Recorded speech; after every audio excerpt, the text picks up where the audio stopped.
लाए पिया घर बैठवला आय अपन तो गईला पिया हो अपने तो गईला पिया हो पूर्वे बाल जिया अपन तो गईला पिया हो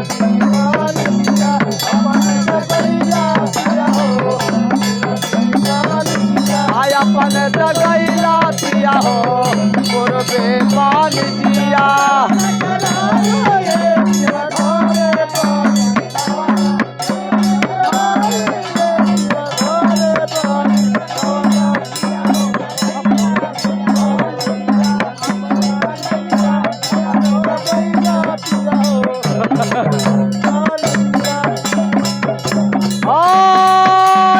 बोला बे पिया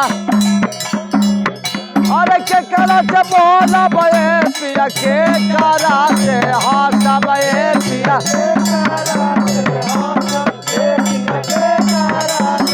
अरे के करा से कहब पिया हो अरे के करा से कहब पिया हो दिलवा के बतिया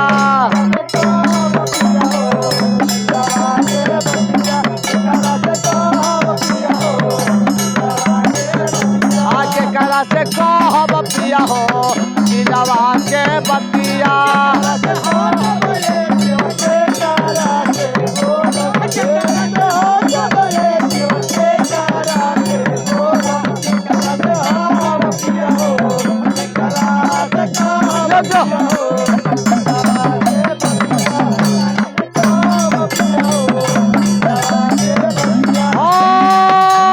ससुर से बोली हाय धनी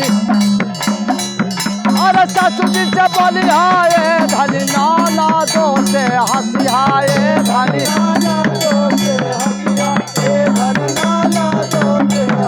हाय धनी नाला दो से हंसी हाय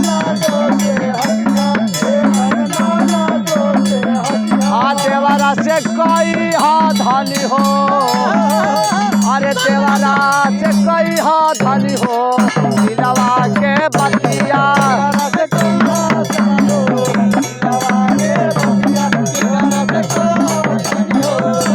अरे देवरा से कोई हा धनी हो दिलवा के बतिया दिलवा के बतिया।